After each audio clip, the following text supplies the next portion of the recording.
সরকার দেশে গণতন্ত্র এবং বিচারহীনতার সংস্কৃতি গড়ে তুলেছে। দুর্নীতির স্বর্গরাজ্য তৈরি করে ধ্বংস করেছে মুক্তিযুদ্ধের সকল চেতনা।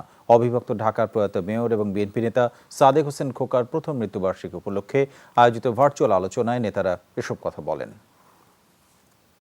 পর্যায়ক্রমে এই গণতন্ত্রকে হত্যা করে আজকে গণতন্ত্রহীন এবং বিচারহীন একটি দেশে পরিণত করেছে, যেখানে মানুষ বিচার পাচ্ছে না, যেখানে সবগুলো প্রতিষ্ঠান আজকে সরকারের করায়ত্ত হয়ে গেছে।